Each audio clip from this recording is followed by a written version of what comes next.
Britain has always had a particular relationship with the quay. The school-run queue stretching past the post office, the delivery van blocking the lane at 7 in the morning, the Sunday drive to the coast, the engine idling outside the corner shop.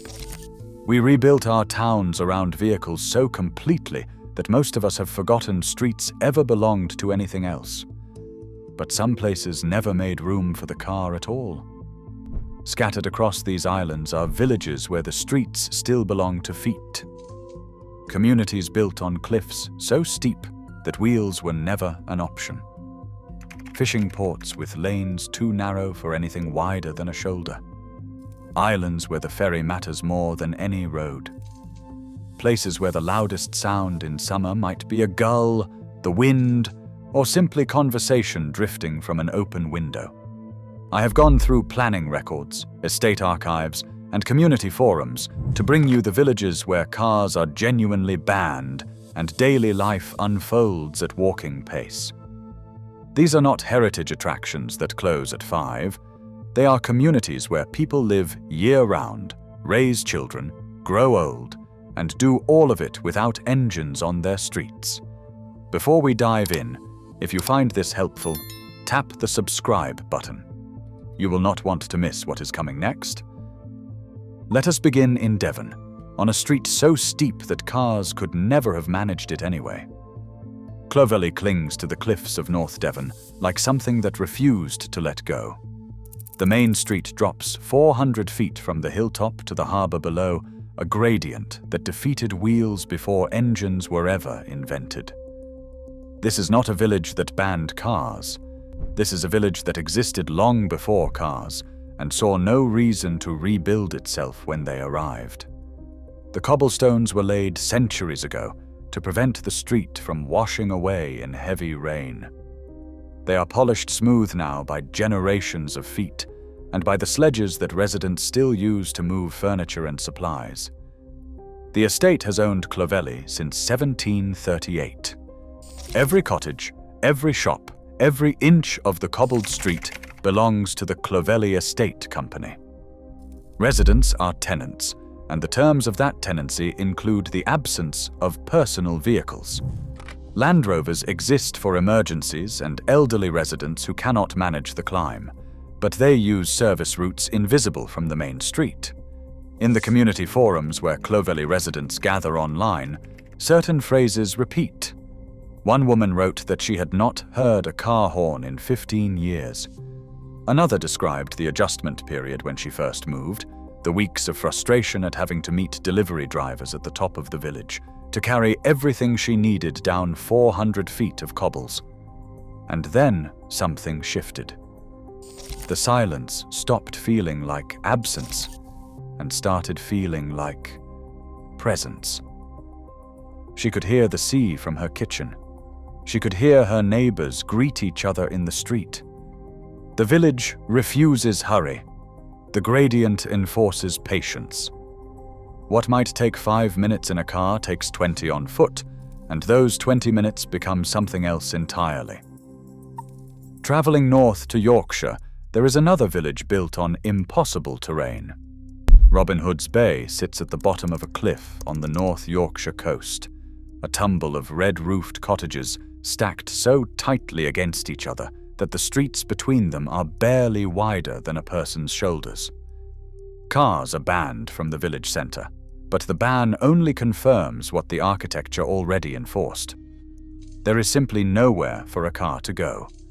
The main street drops 200 feet over a quarter mile, and the lanes branching off it were built for fishermen and smugglers, not vehicles. In the 18th century, this was a working smuggling port. The houses were constructed so close together that contraband could pass from window to window across the entire village without ever touching the street below. Revenue officers arriving at the top would find the goods already at the harbour before they could navigate the maze of passages.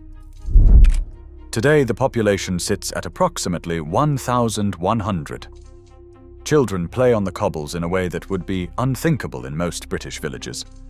One resident wrote that his children were growing up the way he remembered growing up in the 1950s, before the car colonized every inch of public space.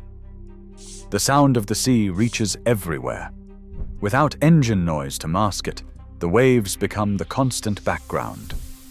Summer brings visitors who park at the top and walk down in their thousands. The village adapts and endures. Then evening comes, the day trippers climb back to their cars, and the residents reclaim the streets. The pubs fill with familiar faces. The village breathes out. On the southern coast of Cornwall, another fishing port has kept the cars at bay through nothing more complicated than medieval street planning. Mevagissey wraps around its harbour in a tangle of lanes that were old before anyone thought to measure them. The population is approximately 2,000, and many live in the historic core, where the streets are too narrow for any vehicle larger than a mobility scooter. This is not a village that chose to be car-free. It is a village built for fishing boats and pilchard cellars. The street pattern has not changed since the Middle Ages. When cars arrived, they simply could not fit. The harbour still works. Fishing boats still land catches on the quayside. You can buy fish from the boats in the early morning if you know where to stand. Mevagissey is not a museum. It is a working village that happens to be beautiful. The challenge here is housing. Second home ownership has reached an estimated 25 to 30% of the housing stock. Young families find themselves priced out, unable to compete with buyers from London wanting weekend cottages with harbour views. One long-time resident described watching the village hollow out. The faces in the street are visitors now. The people who knew the tides are selling up and moving inland.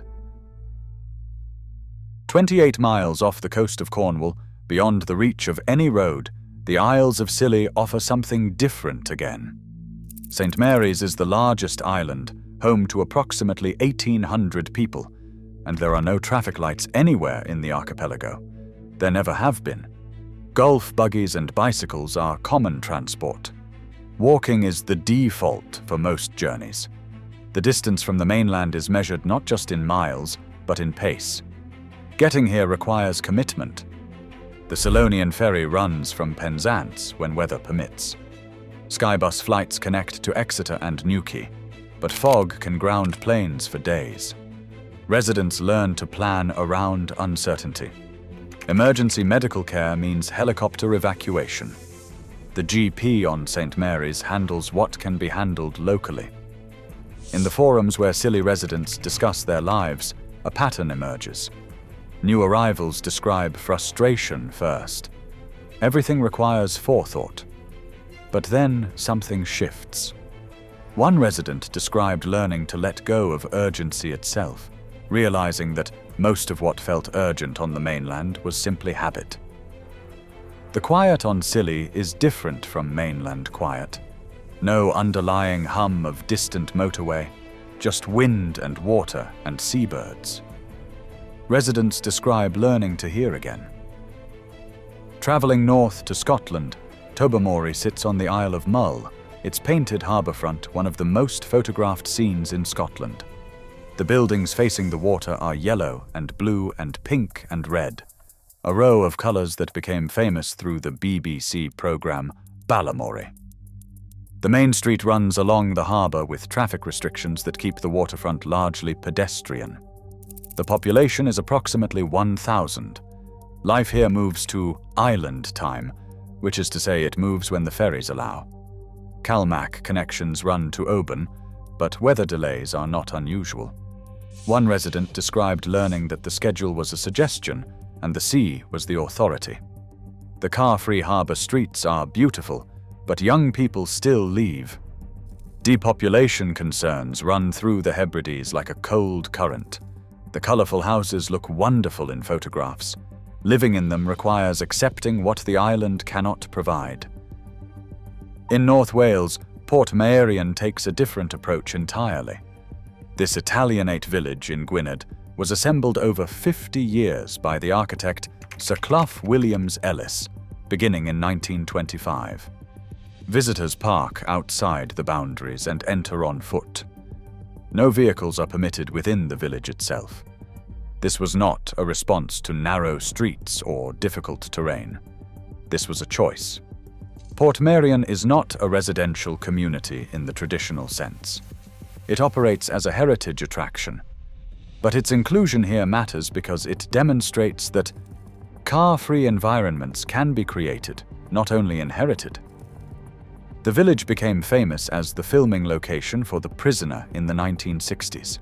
It proves that pedestrian space can be designed from scratch, that the car-free villages of Devon and Yorkshire are not unrepeatable accidents. Having walked through these places, certain patterns emerge. The absence of cars creates a different relationship with sound. Streets become social space rather than transit corridors. Children play outside in ways that have become rare elsewhere.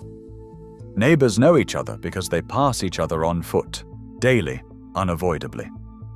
Research from the University of the West of England found that car-free environments show 40% higher rates of neighbour interaction. Residents report lower stress levels. Physical activity runs 25 to 30% above the national average because walking is built into daily life. But honesty requires acknowledging what these villages also demand. Shopping requires planning when you cannot load a car boot. Medical emergencies become more complex. Mobility impairments become significant challenges on steep, cobbled streets. These villages work for those who choose them and can manage their particular demands. They are not universal solutions.